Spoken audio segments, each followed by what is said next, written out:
1, 2, 3, 1, 2, 3 percubaan. Jom masuk. Orang dah banyak tarawih dah. Dah tarawih dah. InsyaAllah mudah-mudahan yang dalam proses nak orang kata apa nak bermoreh-moreh tu sampai nak moreh dengan family tu betul abang kan. InsyaAllah. Puasa keempat puasa keempat. Puasa keempat kejapnya ya Allah. Okey, jom. InsyaAllah. Allah Rabbi ya Karim. Subhanallah. Baik, bismillahirrahmanirrahim. Alhamdulillahirabbil alamin wassalatu wassalamu ala asyrafil anbiya'i wal mursalin sayyidina Muhammad wa ala alihi wa sahbihi ajma'in. Allahumma shalli ala sayyidina Muhammad. Alhamdulillah, syukur kita bertemu dalam bulan yang penuh keberkatan, bulan yang menjanjikan jutawan kepada hamba-hamba yang berada dalam bulan Ramadan ni. Amin.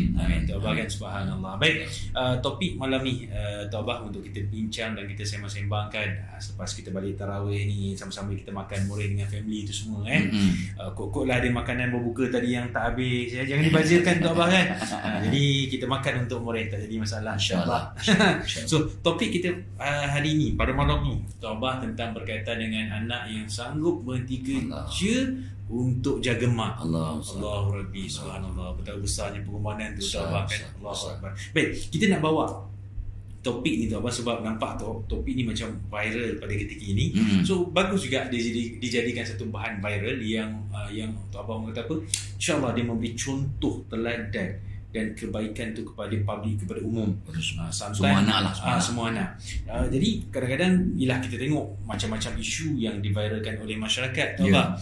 Tapi kalau benda yang buruk tu better stop lah. Kan? Tapi kalau benda yang baik macam ni, contoh macam sahabat kita ataupun saudara kita ni, Safi Rahim ni tu Abah, yang merupakan anak bongsu daripada 5 beradik sanggup berhenti kerja semata-mata sebab nak jaga mak tu Abah kan. So asbab dengan dia jaga mak tu Abah, Allah Rabbi, janji Allah rezeki yang tak akan putus-putus yang akan Allah berikan, subhanallah. Berniaga depan rumah, buka cokot-cokot, berniaga, dan saya yakin dan percaya tu Abah, sikit-sikit mesti resepi tu adalah hasil daripada air tangan ibunya. Subhanallah. Jadi bila dah berniaga tu pula nampak alhamdulillah maju, sambutan baik tu Abah. Boleh pula ajak rakan lain pula berniaga, buka lagi cawangan, subhanallah. Ni nampak dekat situ tu Abah, seolah-olah macam Allah Rabbi, rezeki yang Allah berikan tersebut adalah asbab ibrah daripada cerita tu tadi korbanan tu pada ibu tu Abah. So Abah mungkin boleh tambah komen sikit Abah. Itu satu kata pertama kita ucap tahniah pada semua anak, khususnya kepada Safi Rahim yang ceritanya viral, dan saya pun Tok Abah amat terkesan, teruja, dan memang masuk abuk dalam mata lah sebab ada anak yang sanggup berkorban sebab mak, sebab Tok Abah biasa jumpa kes yang itulah Allah minta maaf lah kadang dia anggap mak dia macam bola lah, kena pasan tahu saya je abang ada kakak tu lagi rumah lagi besar, rumah saya kecil, macam-macam alasan untuk untuk pas maknya ke orang lain. Pas syurga tu tak apa? Allah tu pas syurga sebenarnya. Pas syurga, pas pintu rezeki, pas pintu syurga. Ada pas macam bola. Padahal ada orang buat tamthil, dia kata anggaplah mak awak jangan macam bola sepak, tapi macam bola rugby. Pernah main rugby kan? Tengok macam mana kita main rugby. Tok Abah main rugby dulu. Memang suka main rugby. Masa kat kampus pun mewakili fakulti lah. Bila dapat bola rugby kita pegang kuat-kuat, peluk kuat-kuat, kita berlari. Bola sepak kita pas. Jadi kalau dapat mak kita peluk macam bola rugby. Itu tamsil ibarat. Dan tu apa, ingat satu hadis bila Ibnu Mas'ud radhiyallahu anhu yang beliau berkata, aku bertanya pada Rasulullah SAW, wahai Rasulullah, apakah amalan yang paling baik, yang paling utama? Nabi menjawab, solat di awal waktu. Lepas tu apa ya Rasulullah? Jaga mak ayah kamu, menjaga mak ayah. Lepas tu apa ya Rasulullah? Jihad fi sabilillah. Artinya menjaga mak bapak ni sikit atas martabat daripada jihad fi sabilillah. Dan orang jihad fi sabilillah tu pahalanya apa? Confirm masuk syurga. Confirm masuk syurga, kecuali kalau hutang masih tak bayar. Kalau mati syahid pun kalau tak bayar hutang memang tersangkut. Tapi itulah, menjaga mak ayah ni martabatnya sangat tinggi, di bawah solat di awal waktu sangat digalakkan. Lepas tu nombor 3, jihad fi sabilillah pun ganjarannya syurga. Ini kat tengah-tengah, menjaga mak bapak. Subhanallah. Itu hadis riwayat Bukhari Muslim, insya-Allah sahih. Jadi itu jadikan ianya sebagai satu jihad lah ya. Ianya sama tahap dengan jihad fisabilillah, jaga mak bapak. Jadi Tok Abah ucapkan tahniah syukur kepada Syafiq, Rahim dan semua anak yang kata tu reda menjaga mak ayahnya. Tapi janganlah ada pula adik aku dah reda, alhamdulillah. Jangan ada abang kakak ya. Dia adik bungsu. Sebab adik bungsu kebetulan pula dia bujang, dia lah kena jaga ya. Kadang adik bungsu lah duduk kat rumah dengan mak, dia lah dia dah duduk kat rumah tu. Jadi alasan. Jadi yang lain tu lepas tangan. Please ya, please. Betul kata SBO tadi kan? Mak kita tu sebagai pintu syurga kita ya, dan juga pintu jihad kita dan pintu rezeki yang mencurah-curah. Kita bagi dua contoh kecil lah. Satu, seorang sahabat ni nama Cik Mi. Cik Mi ni orang Langkawi ya. Dia pun bukan anak bongsu, tapi dalam adik-beradik yang Tok Abah pernah cerita dulu, adik-beradik yang ramai, dia yang sekolah tak tinggi lah ya, SPM saja, itu pun tak lulus ya. So adik-beradik yang lain masuklah universiti dan sebagainya, tapi dia kena bawa teksi ya, dan setiap kali mak ayah sakit dia bawa ke hospital. Akhirnya mak ayah meninggal kat tangan dia ya. Mak ayah meninggal kat di lengannya lah. Dia jaga mak ayah ayahnya sampai meninggal dunia. Mereka sangat terutang budi dan dia sangat bersyukur dapat menjaga mak bapak. Dan dia lah dari segi rezeki, Masya Allah. Ya, at one time masa Tok Abah ziarah dia ada 200 buah teksi. Daripada dia dulu bawa teksi, lepas tu dia ada 200 buah teksi. Dan maaf ya, dia bukan orang politik, tak ada kena-mena, tak ada tak ada hengki-pengki, tak ada. Dia memang lillahi ta'ala, dia dapat 200 buah teksi dan kemudian ada 20 buah bas ya. Lepas tu ada kedai-kedai dan sebagainya. Dan bila Tok Abah tanya, dalam 200 buah teksi tu berapa yang dalam workshop?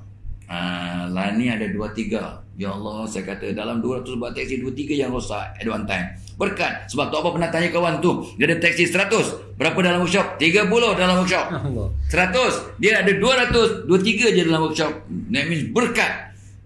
Itu Tok Abah nampak kesan menjaga mak bapa. Allah berikan ganjaran di dunia ya, bukan saja ya, dia tahapnya pahalanya lebih macam jihad ya fisabilillah, tapi juga rezeki kita melimpah ruah ya, dan dapat restu mak bapa dan redha Allah kepada anak-anak melalui redha ibu bapa, dan mak bapa akan redha. Dan satu lagi ibrah yang kita kena ingat, Allah apa pun yang kita buat untuk mak kita korban, takkan terbalas jasa mak ayah, takkan terbalas ya, walaupun setitik susu mak pun takkan kita terbalas ya. So jangan sibuk nak berfikir aku alhamdulillah dapat juga balas jasa mak bapak aku. Malahan seorang ulama pesan kata apa, kalau ada anak yang taka, alhamdulillah aku dapat juga balas jasa mak bapak aku, dia sudah jadi anak deraka.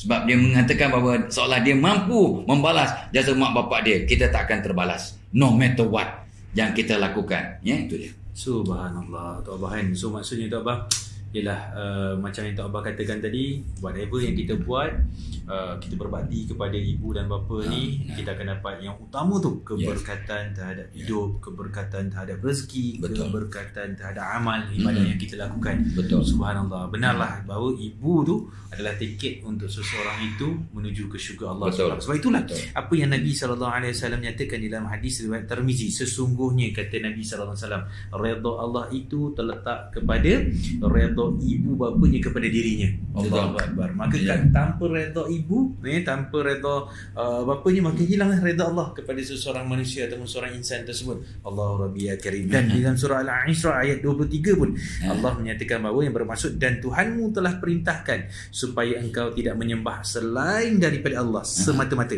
dan engkau hendaklah berbuat baik kepada kedua ibu bapamu. Itu perintah Allah dah jelas kat situ Abah kan. Dan jika salah seorang dari keduanya atau kedua-duanya sekali sampailah kepada umur tuanya dalam jagaan dan peliharaan. Subhanallah. So dekat situ Abah kan jelas menunjukkan bahawa taraf ataupun kedudukan ibu dan bapa tu, khususnya ibu Tok Abah dia sangat tinggi. Saya tertarik dengan apa yang Tok Abah katakan tadi. Memang senario tu biasa kita jumpa, banyak kita jumpa Tok Abah, tambah pula kita ni banyak berdampingan dengan masyarakat Tok Abah kadang-kadang luahan hati seorang ibu bila sakit minta tolong anak yang sulung hantar, tak boleh, alasan banyak kerja dan sebagainya, minta nombor anak dua pun tak boleh. Yang lebih menyedihkan Tok Abah, kadang-kadang sampai sanggup ibu tu pergi dengan kenderaan sendiri, dengan duit yang sendiri. So anak ramai, bergaji dan sebagainya. Tapi Tok Abah bila kita lihat, kita kaitkan Tok Abah, kita kaitkan ni untuk penonton yang melihat pada malam ini kita kaitkan. Rupa-rupanya tak apa, bila seseorang itu menghadapi masalah hubungan sesama manusia ataupun hubungan sesama makhluk ataupun masalah di dalam kehidupan dia yang ada di atas muka bumi ni tu abah, dia tak akan lari daripada dua perkara kesilapan yang dia buat tu abah. Yang pertamanya ni based on kepada kajian saya bila saya bertanya meneroka terhadap masalah tersebut. Yang pertama masalah apa? Masalah hubungan dengan Allah, hablum minallah dia tu abah. So bila ada masalah hubungan dengan Allah, ada masalah hubungan dengan pencipta yang di atas, pasti dia akan ada masalah dengan hubungan ataupun manusia dan sebagainya tu abah. Dan kadang-kadang masalah tu pun susah nak selesai sebab hubungan yang di atas tak jaga. So nombor 2 tu abah, ni surprise minta maaf kepada semua yang menonton malam ni. Bukan saya nak membuat satu teori baru, tak abah, tetapi berdasarkan kajian saya kan.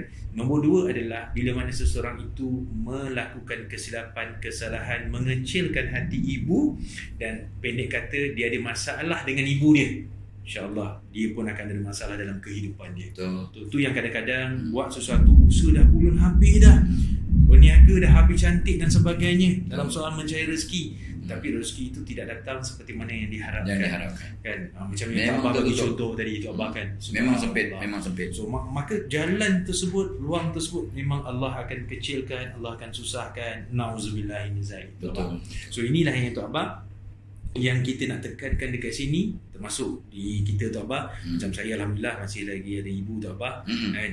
Jadi syukur macam tu abah masih lagi ada bapa. Jadi itu sebenarnya tiket untuk kita berbakti ataupun talian hayat kita berhubung dengan Allah Subhanahu Wa Taala tu abah. Namun saya nak balikkan soalan ini kepada tu abah, minta tu abah kupas balik, nak ubah persepsi yang ada dalam kepala anak-anak yang ada dekat luar sana. Tolonglah jangan merasakan bebanan untuk menjaga, memelihara, memenuhi ataupun berbakti kepada ibu ataupun bapa tu abah. Ya betul. Itu yang satu hakikat yang sangat besar lah. Yang sebab sebenarnya please ini sangat penting. Bila kita berpulang jaga mak ayah tu satu anugerah yang sangat besar. Itu macam dapat loteri halal lah. Loteri halal. Ya. Ada loteri halal. Loteri halal. Kalau ada halal lah ibaratnya. Artinya kita ni memang dapat anugerah yang sangat besar dalam ramai anak. Ya, ataupun walaupun kita anak tunggal orang lain anak tunggal tapi tak dapat peluang nak jaga mak ayah, macam-macam, tapi dia dapat peluang, itu satu anugerah yang sangat besar. Ya, dan tu abah ingat satu kes seorang wanita dia Allah lambatkan dapat jodoh, rupanya disuruh jaga maknya sampailah maknya akhirnya meninggal dunia.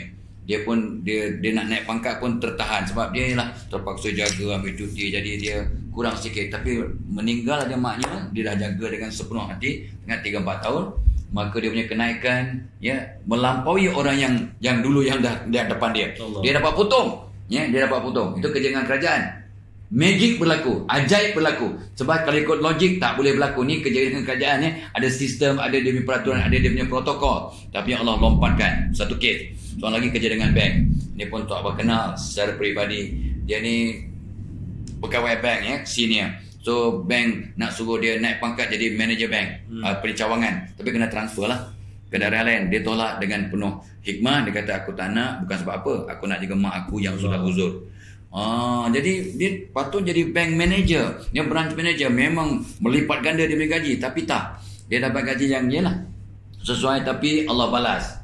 Sebabnya betul sabda Nabi SAW, berbuatlah baik kepada mak bapakmu agar anak-anakmu berbuat baik pada kamu. Ini yang kau nampak. Itu pun rezeki. Itu rezeki sangat besar. Itu rezeki sangat besar. Anak berbuat baik kat kita, anak yang dan anak berbakti pada mak bapak, bukan sebarang anak yang soleh-solehah. Jadi anak dia dia sanggup. Dia buat kerja biasa sebagai pegawai bank bukannya bank manager, tapi senior lah maka semua anaknya masuk universiti, semua anaknya baik-baik belaka, dan bila dia dah bencin anak-anaknya membantu sampailah dia meninggal dunia. Dia dah meninggal dunia. Sangat luar biasa. Kira sedara jauh juga daripada tu abah So dapat perhatikan contoh-contoh sebenar. Bila kita berbakti pada mak bapak, memang pintu rezeki terbuka luas. Dan yang penting rezeki tadi yang kata SBO tadi, rezeki anak-anak yang membalas jasanya, sebab sejarah akan berulang. Buat baiklah kepada ibu bapamu agar anak-anakmu berbuat baik padamu. Dan tidak berhenti situ, cucu cicit kita pun akan mengulang sejarah. Cantiknya cantiknya. Itu satu perkara yang sangat-sangat luar biasa. So, dan kita kena ingat ya, ramai orang ingat berbakti pada mak bapak tu berhenti pada mak bapak tu bila meninggal dunia, habislah. Tak. Ya, berbakti pada mak bapak ni sambung. Bila mak bapak sudah meninggal dunia, ya Allah, ya, kita berbakti dengan itulah dia. Ni bulan Ramadan ni.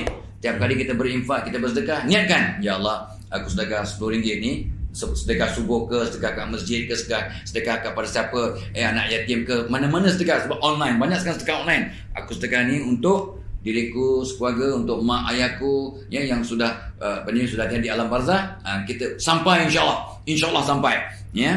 Kita niatkan untuk orang yang sudah meninggal. So itu salah satu cara kita berbakti pada ibu bapa yang sudah tiada. Ya, kita sedekahkan amalan-amalan kita, ibadah, infak kita, untuk pahalanya dapat pada mak ayah kita. Sebab doa anak yang soleh insya-Allah akan sampai. 3 perkara yang dibawa ke kubur, ya, sedekah jariah, ya, doa anak yang soleh, dan juga ilmu yang berguna. Yang keduanya, kita juga boleh berbakti pada mak ayah untuk membuka pintu-pintu rezeki kita dengan menyambung silaturahim dengan kawan-kawan mak ayah kita yang masih ada. Ketiganya, mak kita dulu suka beri makan kucing gelandangan, kita sambung. Mak ayah kita suka sedekah kat rumah anak yatim, kita sambung. Apa kegiatan baik yang mak ayah kita lakukan, kita sambung. Itu juga berbakti kepada ibu bapa kita, seperti yang dinukilkan, yang disarankan oleh Nabi Muhammad sallallahu alaihi wasallam. Jadi banyak perkara yang kita boleh lakukan, ya. Dan of course, kalau ada wasiat dari mak ayah, kita jalankan, ya. Kalau ada mak ayah kita yang tertinggal, puasa, kita tolong qadakan, kita fidyahkan, ya, dan sebagainya. Dan yang penting apa? Kalau mak ayah kita belum lagi haji, ya, kita naikkan badal haji. Ya, kalau mak bapak kita nak buat sedekah pula umrah, ya, umrah untuk mak ayah kita arwah pun sangat cantik. Jadi bakti seorang anak kepada mak ayah semasa hidup amat dituntut, semasa sudah meninggal dunia amat digalakkan. Jadi artinya jangan kata nasib baik mak bapak aku dah meninggal dunia, jadi habis tanggungjawab aku. No. Belum berhenti.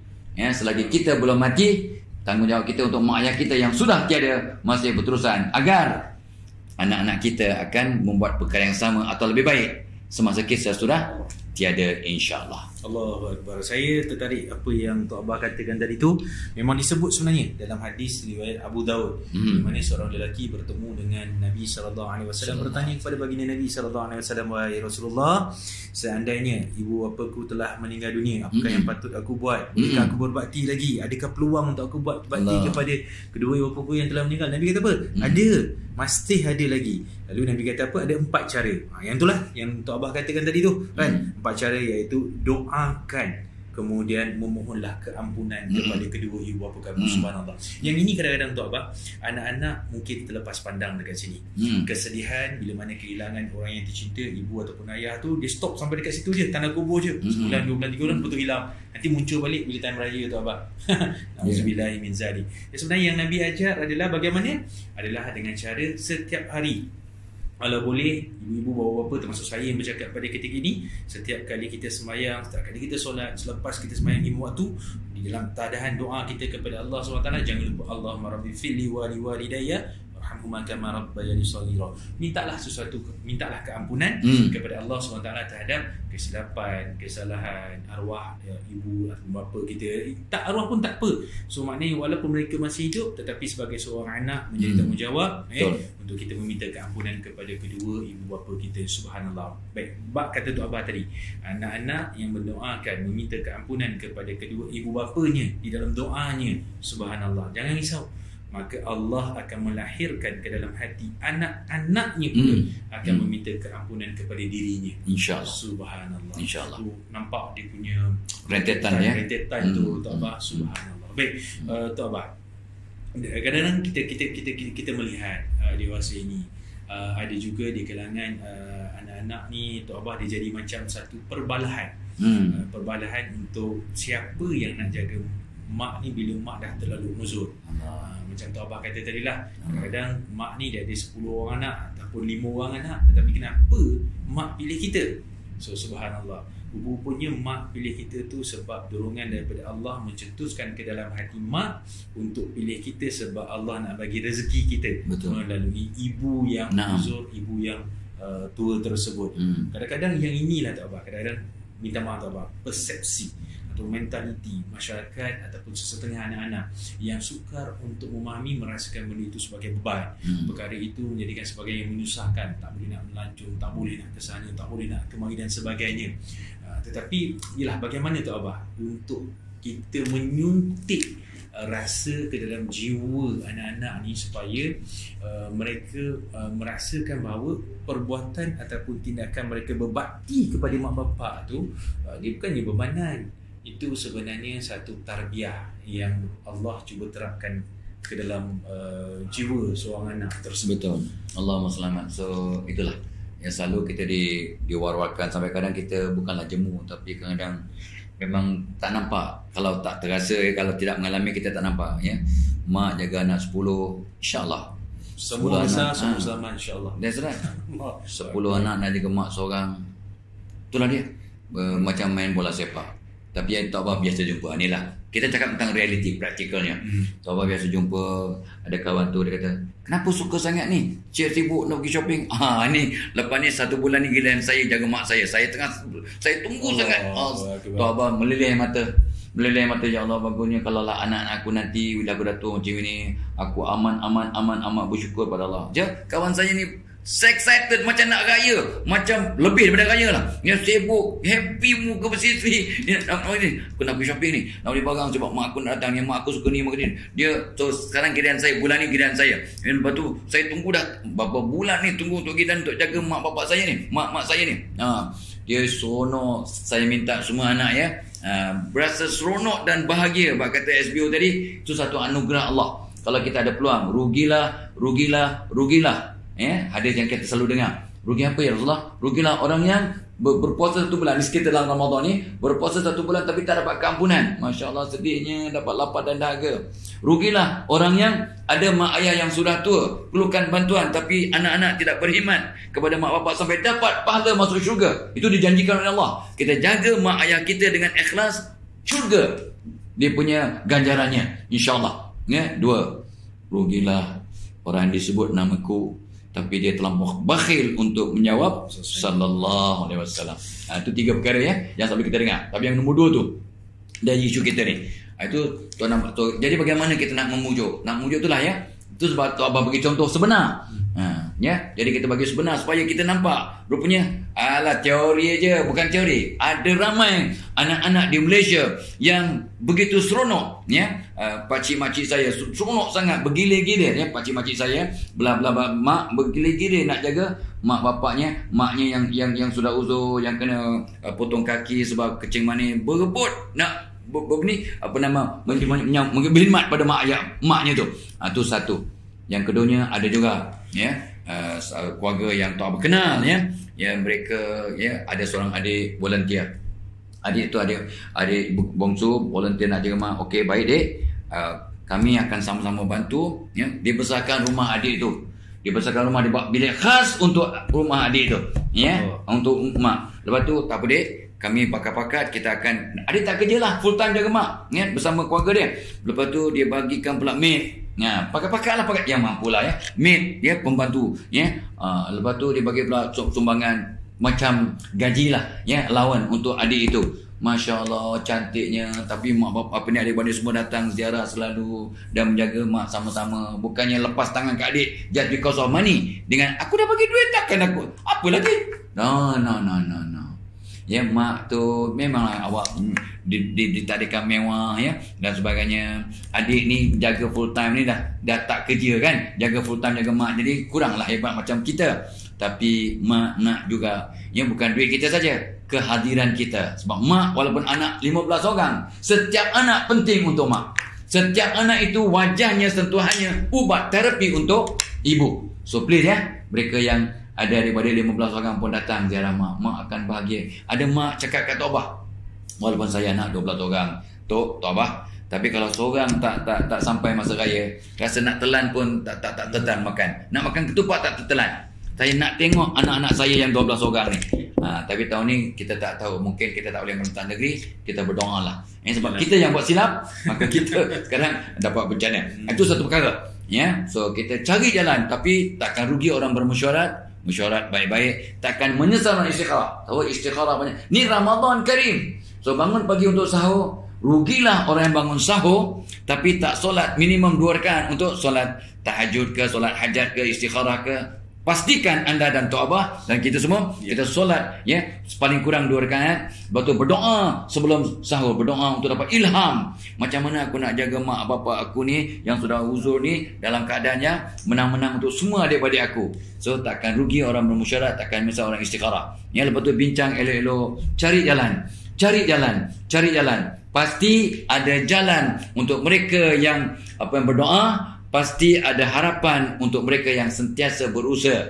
Tok Abah petik kata-kata mutiara daripada para sarjana. Allah Rabbi ya Karim. Baik, kepada yang baru bersama kami ucapkan Assalamualaikum dan salam Ramadan Karim. Dan jangan lupa klik klik yang bawah tu ada link tu untuk sesiapa yang nak join keluarga usahawan Tok Abah, insya-Allah so boleh klik button yang di dekat bawah tu bagi komen tersebut. Kita akan bantu daripada zero ke hero, insya-Allah. Amin insya-Allah. Baik Tok Abah, kita dah sampai nampaknya ke penghujung rancangan kita Tok Abah. Santai-santai sama sembang saya SBO dan juga Tok Abah. Topik kita malam ni, sanggup berhenti kerja untuk jaga mak, tanda pengorbanan seorang anak kepada ibu tersebut Tok Abah. Jadi untuk sekadar kesimpulan dah Tok Abah, untuk renungan bersama saya dan semualah yang ada di luar sana tu, saya nak kaitkan dengan budaya masyarakat yang ada pada hari ini Tok Abah. Kalau kita nak post apa-apa sahaja di social media, boleh, tak jadi masalah. Kadang-kadang kita duduk di hadapan hidangan yang lazat, yang mewah dan sebagainya Tok Abah. Tapi harus diingat, apabila kalian ataupun saya post perkara tersebut, seandainya ada ahli keluarga, terutamanya ibu pada ketika itu ataupun ayah pada ketika itu, yang memerhati dan melihat kesedapan, kelazatan dan orang kata kemewahan yang kita makan pada ketika itu, sedangkan mak dan ayah hanya makan biasa-biasa je pada hari itu, hati-hati. Sebab apa? Kita tak nak mak dan ayah tu akan berkecil hati dengan orang kata dengan hidangan kita tersebut, sedangkan mereka hanya makan biasa-biasa saja. So therefore untuk renungan saya dan kalian semua, lebihkan sensitif dalam soal-soal ni. Kadang benda ni kecil je, saya tegur ni, maaf penonton yang saya kasih sekarang, benda ni simple, kecil je, ambil gambar, simple, post tu Abang. Benda tu simple, kecil. Tetapi minta maaf kami yang berada bersama-sama dengan masyarakat dalam kajian lapangan, ada beberapa individu khususnya ibu dan bapa yang berkecil hati. Kerana apa? Kerana anak tak pernah tanya mak nak makan apa. Maaf yang menonton pada malam ni, kalian yang masih ada ibu, masih ada bapa, dah telefon mak, dah telefon ayah, tanya apa yang mereka, juadah mereka berbuka, apa juadah mereka untuk bersahur nanti besok dan sebagainya. So prihatin insya-Allah dengan apa yang mereka perlukan, insya-Allah Allah juga akan prihatin dengan apa keperluan kita, dan orang kata kemahuan kita di atas muka bumi ini, insya-Allah. Baik Tok Abah, sekadar kata-kata pesanan untuk nak wrap up, sama lah macam SBO ni. Saya nak sambung sikit je, sebab kita tiap dengan medsos ni Tok Abah pernah tegur 2-3 orang sahabat, dia sayang sangat kat mak dia, dia teringat mak dia yang sudah meninggal dunia, dia keluarkan balik gambar dia dengan mak dalam Facebook lah, dia keluarkan dan suruh minta kita baca Fatihah. Tapi itulah, dia tak perasan mak tu tak tutup aurat, gambar-gambar lama. So saya pun terus tegur, saudara, kata saudara Ahmad bukan nama sebenar, Jerman, dia just sayang mak, saya pun sayang mak. So baguslah, saya pun sama doakan segala Fatihah yang kita bacakan untuk mak kamu. Tapi tolong buang gambar ni, sebab gambar mak you tidak tutup aurat. Itu satu yang keduanya, ingat memuliakan mak bapa, based on Rasul, sabda Rasul, memuliakan mak bapa menyamai pahala haji dan umrah. Adanya boleh Google. So sangat besar pahala, dan dapat nikmat syurga pula tu. Lepas tu ingat, bila berbakti pada mak ayah, di samping dapat terbuka rezeki, terbuka rezeki dan menganjakkan tarikh ajal, panjang umur, asbab kita jaga mak bapak. Mudah-mudahan kita jadikan itu sebagai satu budaya, dan pesan pada anak-anak. Dan kata ulama, Tok Abah dapat juga maklumat, bila kita jaga mak bapak, Allah jadikan anak-anak kita cerdik, pandai, dan jadi anak yang soleh, solehah. Cerdik dan pandai, asbab kita jaga mak bapak. So jom kita ramai-ramai pakat-pakat dengan adik-beradik, ya. Kita rasa gembira dan seronok, ya, untuk berbakti pada mak ayah kita. Dan ingat, setiap kebaikan yang kita lakukan untuk apa-apa pun, apatah lagi untuk mak bapak, sebenarnya kebaikan untuk diri kita juga. Ya, sebab segala kebaikan akan patah balik kat diri kita. Sama juga dengan keburukan, kederhakaan juga akan patah balik kat diri kita. So, jom kita asbab Ramadan Karim dan asbab kita pesan memesan, jom kita berubah agar memuliakan mak ayah kita dan berbakti setakat yang kita mampu untuk mak bapak yang masih hidup, apatah lagi yang sudah tiada. Wallahu a'lam. InsyaAllah semoga kita akan bertemu lagi dalam bulan yang penuh barakah ini, dipanjangkan usia oleh Allah yang penuh keberkatan dan juga rahmat Allah Subhanahu Wa Taala. Sekian wabillahi taufiq hidayah. Assalamualaikum warahmatullahi wabarakatuh. Jumpa lagi insya-Allah.